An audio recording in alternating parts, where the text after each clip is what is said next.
네빌 고다드는 이렇게 말했습니다. 당신이 상상 속에서 경험하는 것이 곧 현실이 된다. 오늘은 이 말이 실제 삶 속에서 어떻게 기적처럼 드러났는지를 보여주는 두 가지 이야기를 나누려 합니다. 첫 번째는 돈이 없어 아파트를 지을 수 없던 의사 부부가 상상만으로 결국 아파트를 현실로 세워낸 이야기입니다. 두 번째는 매일 원하는 집에서 잠드는 상상을 하며 결국 불가능해 보이던 꿈의 집을 손에 넣은 한 여성의 이야기입니다. 이 두 가지 사례는 단순한 우연이 아니라 상상의 힘이 얼마나 현실을 바꿀 수 있는지 보여주는 강력한 증거입니다. 지금부터 그 놀라운 여정을 함께 들어보시죠. 첫 번째, 끌어당김. 돈이 없어 아파트를 지을 수 없던 의사 부부가 상상만으로 결국 아파트를 현실로 세워낸 이야기. 다음 이야기에 등장하는 의사와 그의 아내는 오랫동안 으리으리한 집을 꿈꿔왔습니다. 하지만 상상 속에서 으리으리한 집에 살고 나서야 비로소 꿈을 이룰 수 있었습니다. 그들의 이야기입니다. 15년 전 저와 아내는 땅을 구매해 2층짜리 건물을 짓고 사무실과 주거지를 마련했습니다. 그리고 재정적인 상황이 허락될 때 아파트를 지어야겠다고 생각하고 넓은 공터를 남겨두었습니다. 하지만 대출을 갚느라 그들은 바라던 아파트를 지을 여력이 없었습니다. 사실 돈이 있긴 했지만 수중에 있는 돈은 사업 자금이었기 때문에 아파트를 짓는데 그 자금을 사용하면 사업이 힘들어질 수 있어서 사용하지 않기로 했습니다. 하지만 상상력을 이용하여 바라는 것을 가질 수 있고 돈이 없더라도 소망을 이룰 수 있다는 선생님의 강연이 떠올랐습니다. 우리 부부는 그것을 한번 시험해 보기로 했습니다. 그래서 돈은 있고 우리가 간절하게 바라는 새 아파트에 집중했습니다. 이 원칙을 염두에 두고 우리는 원하는 건물을 더 잘 구상하기 위해서 실제로 도면을 그려가며 마음속에 원하는 건물을 지어보았습니다. 그리고 결과물, 다시 말해 완공되어 사람이 들어가 사는 아파트를 중심으로 생각하는 것을 잊지 않았습니다. 우리는 상상 속에서 아파트 이곳저곳을 다니며 세입자에게 세를 내주었고 방마다 세세히 둘러보았습니다.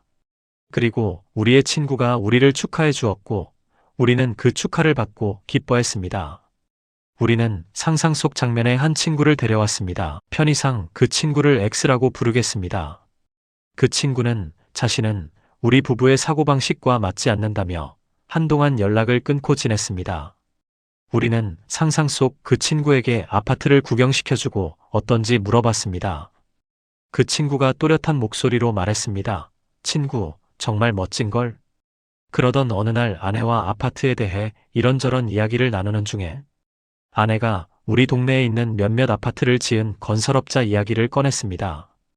우리가 그에 대해 아는 거라곤 건설 중인 건물 앞에 세워둔 표지판에 적힌 이름뿐이었습니다.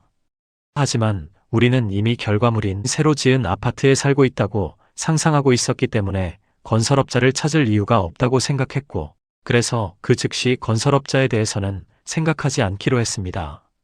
이 같은 상상을 몇 주에 걸쳐 매일매일 이어가자 우리 부부는 소망과 하나가 되었고 아파트에 살고 있다고 느꼈습니다. 하루는 웬 낯선 사람이 우리 사무실을 찾아와 인사를 했습니다. 몇 주 전 아내가 이야기했던 그 건설업자였습니다. 그가 말했습니다. 제가 왜 왔는지 저도 잘 모르겠습니다. 원래는 제가 사람을 찾아가기보다 사람들이 저를 찾아오거든요. 그는 종종 우리 사무실 앞을 지나가는데 지나갈 때마다 빈 부지에 왜 아파트를 세우지 않는지 궁금했다고 말했습니다. 우리 역시 모퉁이 땅에 아파트를 짓고 싶지만 얼마나 들어갈진 몰라도 아파트를 지을 만한 경제적 여력이 전혀 없다고 말했습니다. 우리의 부정적인 반응에도 그는 당황하는 기색이 없었습니다. 오히려 무슨 의무감이라도 느꼈는지 우리가 부탁한 것도 아닌데 아파트를 짓는데 필요한 것들을 따져보기 시작했습니다. 그 남자가 다녀간 후 우리 부부는 그 일을 까맣게 잊었습니다. 그런데 놀랍게도 며칠 뒤 그 건설업자가 전화를 걸어와서는 자신이 아파트 건설 계획을 세워봤는데 총 3만 달러 정도가 들 것 같다고 말했습니다. 우리는 고맙다는 말만 정중하게 했을 뿐 아무것도 하지 않았습니다. 우리 부부는 이미 건물이 완성되었다는 상상 속에서 소망이 이루어진 결과에 살고 있었다고 생각했기 때문에 어떠한 외부 도움 없이도 우리의 상상력이 건물을 완벽하게 만들어줄 거라는 것을 알고 있었습니다. 그래서 다음날 건축업자가 다시 전화를 해서 우리가 원하는 조건에 딱 들어맞는 아파트 설계도가 자신의 파일에 있으며 거기에서 조금만 수정하면 될 거라고 말했을 때도 놀라지 않았습니다. 그는 자신이 가지고 있는 설계를 이용하면 설계비가 들어가지 않으니 돈이 절약될 거라고 말했습니다. 우리는 다시 한번 감사 인사를 전했을 뿐 또다시 아무것도 하지 않았습니다. 보통은 고객이 번번이 부정적으로 반응하면 상황이 더 이상 진전될 수 없다고 생각할 것입니다. 그런데 이를 두고 건축업자가 다시 전화를 걸어와 아파트를 세우려면 필요한 자재를 보관해 줄 회사를 찾았다고 했습니다. 정말 놀라운 소식이었습니다. 우리는 여전히 아무것도 하지 않았습니다. 우리는 이미 상상 속에서 한 푼의 돈도 들이지 않고 아파트를 완공해서 세를 놓았기 때문입니다. 이 이야기의 나머지 부분은 마치 이상한 나라의 앨리스의 후속편처럼 전개됩니다. 다음날 건축업자가 선물 같은 소식을 들고 우리를 찾아와 말했습니다. 두 분에게는 어찌됐건 새 건물이 생길 것입니다. 제가 대출금을 대겠습니다. 두 분이 동의하시면 제 변호사가 서류를 작성할 것입니다. 제 돈은 아파트가 완공된 후 임대료 수익으로 갚으시면 됩니다. 그제야 우리는 행동을 시작했습니다. 서류에 서명을 하자마자 곧바로 건물이 세워지기 시작했습니다. 건물이 완공되기 전에 세대마다 임대 계약을 거의 마쳤고 완공되는 날에는 단 한 집만 빼고 모두 계약이 끝났습니다. 지난 몇 개월에 걸쳐 일어난 놀라운 일에 흥분한 나머지 우리의 상상 속 한 가지 결정처럼 보이는 이것을 알아차리지 못했습니다. 하지만 상상의 힘을 통해 이 모든 것을 이루었다는 것을 알고 있었기에 우리는 즉시 또 다른 장면을 상상했습니다. 그리고 이번에는 사람들에게 집을 보여주며 사람들이 이 집으로 할게요 라고 말하는 것을 상상하는 대신 그 빈 아파트에 세입자가 들어와 우리에게 직접 집세 지불하겠다고 말하는 모습을 상상했습니다. 그리고 3일 뒤 비어있던 그 집이 나갔습니다. 우리가 처음 상상 속에서 그린 드라마는 한 가지를 제외하고는 아주 세세하게 현실로 구현되었습니다.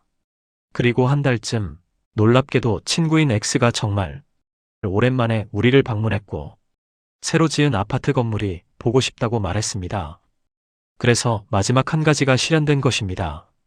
우리는 기쁜 마음으로 X에게 아파트 이곳저곳을 보여주었습니다. 구경을 마치자 X는 우리가 오래전에 상상 속에서 들었던 말을 한 글자 한 글자 또박또박 말했습니다. 친구, 정말 멋진걸. 15년간 꿈꿔오던 일이 현실로 이루어졌습니다.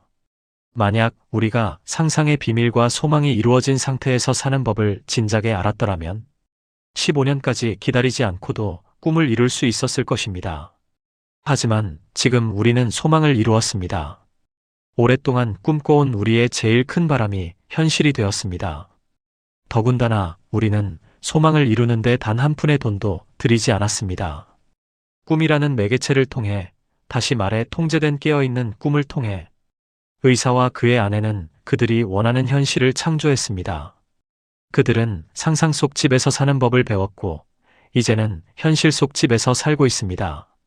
그들의 꿈을 이루도록 해준 도움의 손길이 외부에서 온 것처럼 보이지만 본질적으로 이 모든 과정은 의사와 그의 아내의 상상력에 의해 결정되었습니다. 부부의 상상력이 등장인물들을 그들의 꿈속 드라마로 끌어들였습니다. 부부가 쓴 상상 속 드라마가 그들의 출연을 필요로 했기 때문입니다. 부부의 상상 속 이야기가 그것을 요구했습니다.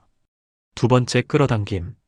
매일 원하는 집에서 잠드는 상상을 하며 결국 불가능해 보이던 꿈의 집을 손에 넣은 한 여성의 이야기. 다음의 이야기는 한 여성이 멋진 집에서 잠들고 그 안에서 거주하는 상상을 통해 어떻게 자신의 집을 마련할 수 있었는지 보여줍니다. 몇 달 전 제 남편은 집을 내놓기로 했습니다. 수없이 의논한 결과 우리 부부뿐만 아니라 제 어머니와 이모, 10마리의 고양이, 3마리의 개, 1마리의 앵무새가 살 수 있는 큰 집이 필요하다는 결론을 내렸습니다. 믿으실지 모르겠지만 이사를 먼저 제안한 것은 남편이었습니다. 남편은 제 어머니와 이모를 좋아했고 어차피 제가 대부분의 시간을 친정에서 보내고 있으니 같이 살면서 세금을 줄이는 것이 어떻겠냐고 했습니다. 저는 남편의 제안에 흔쾌히 동의했습니다. 하지만 무엇보다 가족 구성원의 사생활 보장이 중요했기 때문에 새로 이사하게 될 집은 크기나 위치, 구조가 매우 특별해야 한다고 생각했습니다. 그때까지만 해도 저는 현재 살고 있는 집을 팔아야 할지 말아야 할지 쉽게 결정을 내리지 못했습니다. 하지만 남편에게 아무 말도 하지 않았습니다. 왜냐하면 상상에 대한 제 과거 경험으로 봤을 때 현재 살고 있는 집에서 잠드는 상상을 멈출 때까지는 집이 팔리지 않을 거란 걸 알고 있었기 때문입니다. 2달 동안 4~5명의 부동산 중개인이 집을 보여줬지만 집은 팔리지 않았습니다. 결국 남편은 집을 파는 것을 포기했고 중개인들도 마찬가지였습니다. 그 시점에서 저는 이제 변화를 원한다고 스스로를 설득했고 그 후로 사용할 마음속으로 살고 싶은 집을 상상하고 그 집에서 잠이 들었습니다. 5일째 되던 날 남편은 친구 집을 방문했고 그곳에서 우연히 언덕 위에 위치한 집을 찾는다는 사람을 만났습니다. 그 사람은 바로 우리 집을 보러 왔다고 한번 쓱 둘러보더니 집을 사겠다고 말했습니다. 부동산 중개인은 우리를 탐탁지 않아 했지만 저는 개의치 않았습니다. 오히려 중개 수수료를 절약할 수 있어서 기뻤습니다. 그러곤 열흘 안에 집을 비웠고 새 집을 구하는 동안 어머니 집에서 지냈습니다. 우리는 선세가 지역을 벗어나고 싶지 않았기에 그 지역 중개인들에게 우리의 요구 조건을 전달했습니다. 그러나 만나는 중개인마다 황당해했습니다. 영국풍의 오래된 집에 2개의 분리된 거실, 분리된 주방, 서재가 있어야 하며 경사가 높지 않은 평평한 언덕 위에 위치해야 하고 큰 계절 거실 후면에는 목재 패널로 되어 있어야 하고 커다란 벽난로가 있어야 하며 주변 전망이 좋아야 하고 주변에 사람이 살지 않았으면 좋겠다고 말했습니다. 그러자 중개인 여자가 웃음을 터뜨리더니 그런 집은 있지도 않지만 설령 있다고 하더라도 우리가 가진 돈의 5배는 내야 할 거라고 말했습니다. 하지만 전 그런 집이 있다는 걸 알고 있었습니다. 왜냐하면 상상 속에서 그런 집에서 잠들었고 만약 저 자신이 곧 저의 상상이라면 저는 그 집에서 잠을 자고 있었기 때문입니다. 2주가 지나갈 때쯤 우리는 5군데 부동산을 찾아가 그들을 지치게 했습니다. 6번째 부동산을 찾았을 때 우리의 말을 잠자코 듣고 있던 중개인 하나가 옆에 있던 중개인에게 저 사람들에게 킹스로드에 있는 집을 보여주는 건 어때? 라고 말했고 그 말을 들은 중개인은 어이없다는 표정을 지었습니다. 그러나 또 다른 중개인이 불쾌하게 웃으며 말했습니다. 그 집은 매매 목록에 있지도 않아. 더군다나 집주인 할머니가 그 집 땅에 들어가기만 해도 내쫓아버릴걸. 그 할머니는 8,000평에 달하는 땅을 소유하고 있지만 절대로 그 땅을 내놓을 리가 없어. 저는 중개인들이 주고받는 대화만으로는 그 집이 어떤지 알 수가 없었습니다. 하지만 저는 킹스로드 지역을 특히 좋아했기 때문에 지역 이름을 듣고 관심이 생겼습니다. 그래서 믿져야 본전이라는 생각으로 집을 한번 보고 싶다고 말했습니다. 우리는 차를 몰고 그곳으로 갔습니다. 사유지 도로로 들어서자 삼나무와 벽돌로 지어진 커다란 2층 집이 보였습니다. 그 집은 영국풍 건물에 높이 솟은 나무들로 둘러싸여 있었고 낮은 언덕 위에 홀로 서 있었으며 창문이 많이 있어 도시를 내려다볼 수도 있었습니다. 정문을 향해 걸어가는데 묘하게 설렜습니다. 그때 아름다운 한 여성이 어서 오라며 우리를 반갑게 맞아주었습니다. 집에 들어서는 순간 지금껏 본 적 없는 아름다운 실내에 숨이 멎는 듯 했습니다. 벽은 단단한 삼나무 목재로 되어 있었고 벽돌로 만든 커다란 벽난로가 높이 8m가 넘는 아치형 천장까지 이어져 거대한 삼나무 기둥과 맞닿아 있었습니다. 방은 디킨스의 소설 속에서 튀어나온 듯 했고 거실을 내려다보고 있는 위층 주방의 발코니에서는 크리스마스 캐럴이 흘러나올 것 같았습니다. 대성당에 있는 법한 창문을 통해 하늘과 산 그리고 저 멀리 도시의 풍경이 보였고 아름답게 조각된 삼나무 벽의 햇빛은 눈이 부셨습니다.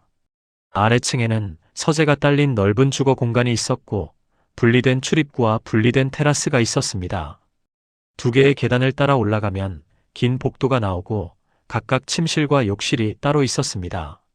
그리고 복도 끝에는 또 다른 거실이 있고 거실을 나가면 나무와 삼나무 울타리로 둘러싸인 두 번째 테라스가 나왔습니다. 경치가 아름다운 8,000평 땅 위에 지어진 집을 보며 중개인들이 왜 집주인이 집을 팔려고 하지 않아라고 말했는지 이해할 수 있었습니다. 또 다른 부지에는 소유자가 같은 커다란 수영장과 수영장에 딸린 집이 있었고, 범죄는 본체와 완전히 분리되어 있었습니다. 한 블록 정도 떨어진 곳에 수영장이 딸린 공시지가가 높은 8,000평 부지를 살 생각도 없었지만 살 수도 없어 보였습니다. 집을 떠나기 전 저는 화려한 거실을 지나 한 번 더 계단을 따라 올라가 주방에 있는 발코니로 갔습니다. 그곳에서 아래층을 내려다보니 아주 흡족한 얼굴로 손에 담배를 들고 벽난로 옆에 서 있는 남편이 보였습니다. 저는 발코니 난간을 잡고 잠시 남편을 바라보았습니다. 우리가 부동산 사무실로 돌아왔을 때 3명의 중개인이 이제 막문을 닫으려고 했습니다. 그런데 남편이 그들을 붙잡고 말했습니다. 그 부인에게 말이라도 꺼내보는 게 어때요? 혹시 모르잖아요. 다는 아니더라도 일부라도 팔 생각이 있을 수도 있지 않을까요? 물어본다고 손해보는 것도 아닌데. 그러자 한 중개인은 아무 말 없이 서류를 다시 쓰고 다른 한 중개인은 허황된 생각이에요. 잊어버려요. 라고 말했습니다. 남편은 쉽게 화를 내는 사람이 아닙니다. 그런데 그때는 세상에 이렇게 고집 센 사람이 또 있을까 싶은 생각이 들었습니다. 남편은 화가 났는지 의자에 털썩 주저앉으며 주먹으로 책상을 탕하고 내려치고는 그런 거 물어보는 일이 당신들 할 일 아닙니까? 라고 소리쳤습니다. 그러자 중개인들은 알았다고 집주인에게 물어보겠다고 했습니다. 우리는 집으로 돌아왔습니다. 그날 밤 저는 상상 속에서 그 집 주방 발코니에 서서 벽난로 옆에 서 있는 남편을 내려다보았습니다. 그러자 남편이 저를 올려다보더니 여보, 새 집이 마음에 들어? 라고 물었고 저는 응, 마음에 들어라고 대답했습니다. 저는 아름다운 방과 그 안에 있는 남편을 반복해서 상상하고 손으로 발코니 난간을 잡고 있다는 느낌을 느끼며 잠이 들었습니다. 다음 날 어머니 집에서 저녁을 먹고 있는데 전화벨이 울렸습니다. 부동산 중개인은 자신도 이 일이 믿기지 않는다며 집주인이 땅을 정확히 반으로 나누어 우리가 제안한 가격의 집과 그 집이 있는 8,000평 부지를 우리에게 팔겠다고 했다고 전했습니다. 우리는 상상의 길과 감각의 길 중 하나를 선택해야 합니다. 그 선택에 타협이나 중립은 없습니다. 나를 따르지 않는 자는 내게 맞서는 것이다. 우리는 자신을 감각이 아닌 상상력과 동일시할 때 마침내 현실의 본질을 발견하게 됩니다. 다시 말해, 세상은 단순히 감각을 통해 경험하는 것이 아니라 내면의 상상력을 통해 경험해야 합니다. 자칭 현실주의자들은 단순히 소망이 이미 이루어졌다고 상상하는 것만으로는 결코 소망을 이룰 수 없다고 반박합니다. 하지만 그렇지 않습니다. 우리는 소망이 이미 이루어졌다고 상상하는 것으로 소망을 이룰 수 있습니다. 이 책에 소개된 이야기들이 이를 증명합니다.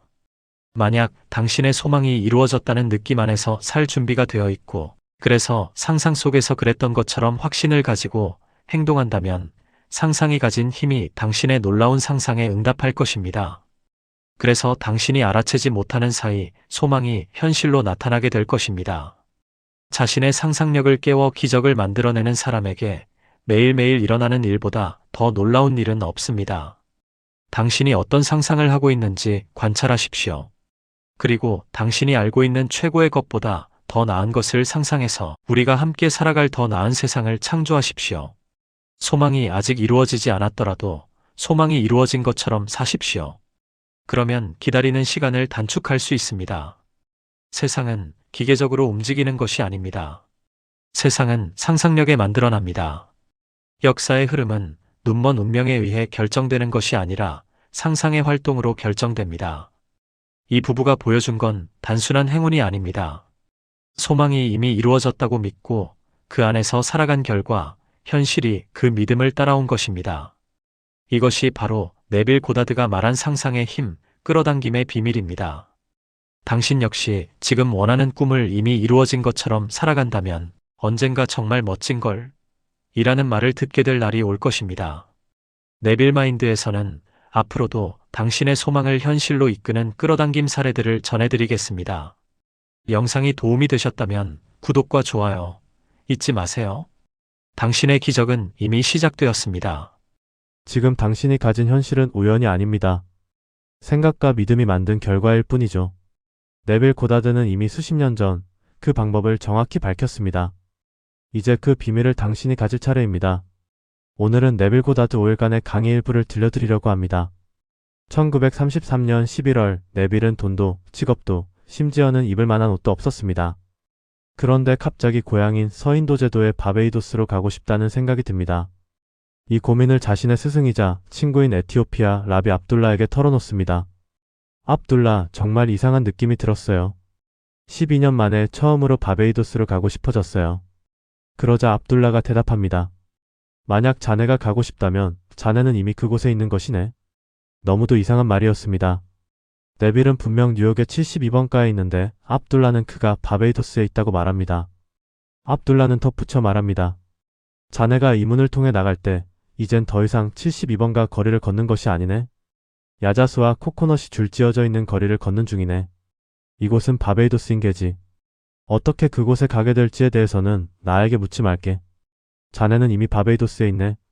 이미 자네가 그곳에 있을 때 어떻게라고 말하지는 않네. 자네는 거기에 있네. 이제 자네가 바베이도스에 있는 것처럼 걸어 나가게. 압둘라는 네빌 고다드의 스승입니다. 그는 에티오피아 랍비였고 터번을 둘러쓴 괴상한 모습을 한 흑인이었습니다. 도대체 이 흑인의 눈은 무엇을 보고 있기에 네빌이 집에 가기를 원한다는 말에 저런 괴상한 대답을 할 수 있었을까요? 하지만 그의 허무스러운 말은 이해하기 힘든 방법으로 실현됩니다. 1800년대 후반과 1900년대 초반 미국 사회에서 흑인은 하층민에 속하고 성공한다는 것은 거의 불가능해 보였습니다. 하지만 압둘라는 누구에게나 존경을 받았고 이분의 강연에는 변호사, 의사, 과학자 등의 엘리트층을 비롯해 많은 사람들이 항상 자리를 채우고 있었습니다. 평범한 흑인, 아니 오히려 더 쾌짜스럽게 터번을 둘러쓴 이 흑인에게는 왜 다른 흑인들이 느끼던 차별이 존재하지 않았을까요? 신이 만든 자신에게서는 어떤 한계나 결점도 발견할 수 없다는 말을 했던 이 흑인의 자신감은 도대체 어디가 시작이었을까요? 이번엔 한 남자가 전쟁에 끌려가 있습니다. 그런데 집으로 돌아가 강의를 계속해야겠다는 마음이 들었습니다. 여기 이 남자는 자신이 집에 도착한 모습을 마음속에서 그렸습니다. 그리고 생생한 이미지가 되어 그것에 실체라는 느낌이 들고 만족감이 생기자 상상을 그만두었습니다. 며칠 후 이 남자는 집으로 돌아가게 됩니다. 집에 갔다는 것을 이루고자 한다면 몰래 타령을 하거나 누군가에게 찾아가 사정을 해야 정상이라고 우리는 생각합니다. 그런데 우리에게는 정상이던 것이 이 책의 진리를 받아들이게 되면 비정상이 돼버립니다. 오히려 습관적인 마음의 반응과 행동들을 바꾸면 됩니다. 바로 그 남자가 네빌 고다드였습니다. 또 지미 플러라는 한 흑인이 있습니다.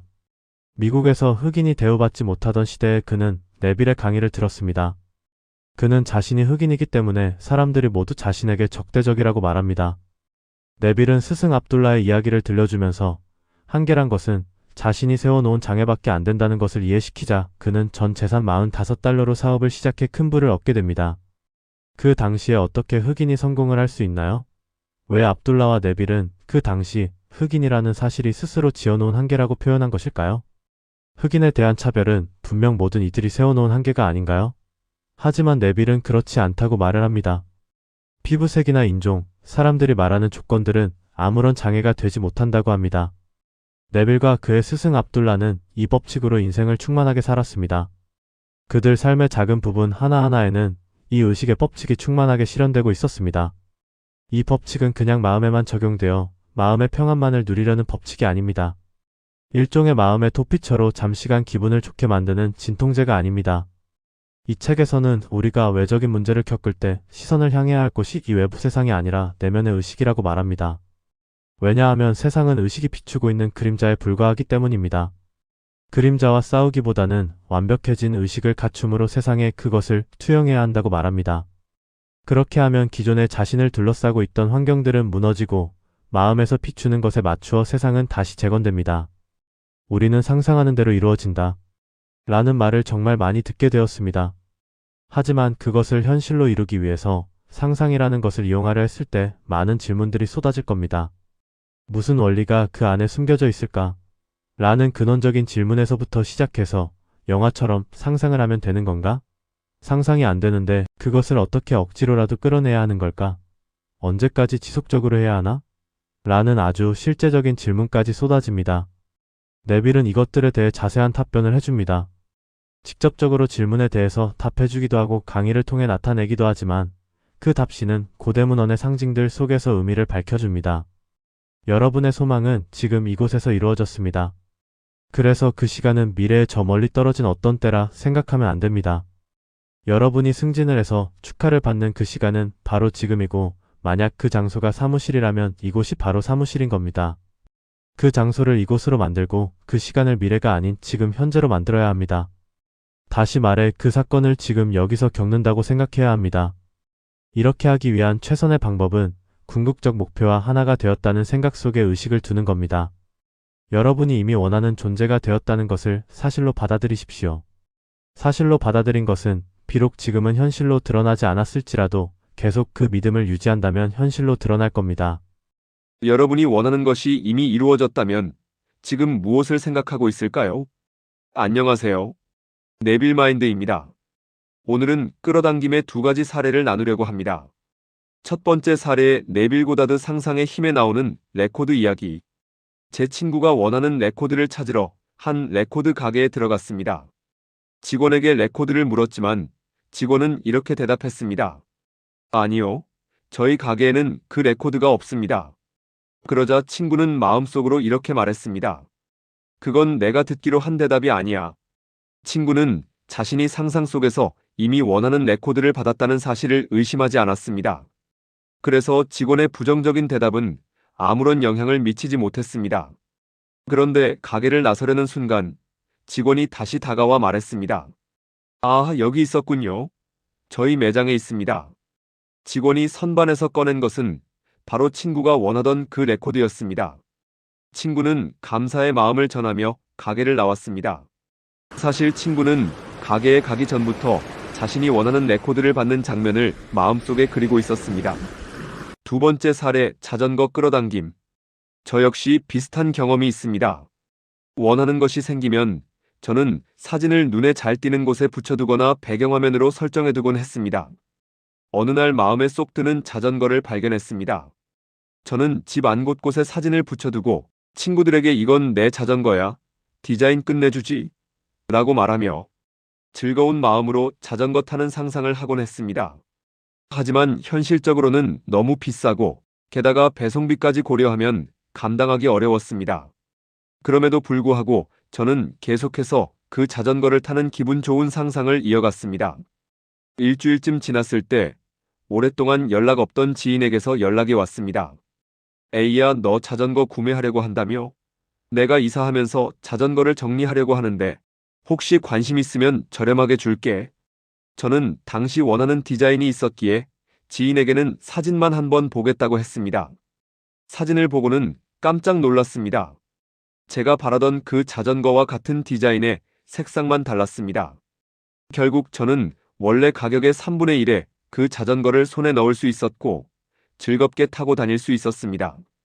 그때는 몰랐지만 나중에 시크릿과 네빌 고다드의 책을 접하면서 제가 무의식적으로 끌어당김을 실천하고 있었다는 걸 깨달았습니다. 네빌 고다드는 말합니다. 내 소망이 실제라면, 지금 나의 현실이 내가 소망하는 현실과 같다면 나는 무엇을 생각하고 있을까? 내 소망이 실제라면, 지금 나의 현실이 내가 소망하는 현실과 같다면 나는 세상을 어떻게 생각하고 있을까? 그러니 여러분도 이미 소망이 이루어진 현실을 마음으로 보시고 그것을 사실처럼 살아가십시오. 우리는 원하는 것이 어떻게 나타날지, 어떤 방법으로 이루어질지 고민할 필요가 없습니다. 중요한 것은 이미 이루어졌다는 가정으로 세상을 바라보는 것입니다. 이미 가졌다면 초조하지 않습니다. 걱정하지 않습니다. 혹시 내 것이 되지 않을까 불안해하지 않습니다. 왜냐하면 이미 내 것이기 때문입니다. 감사합니다.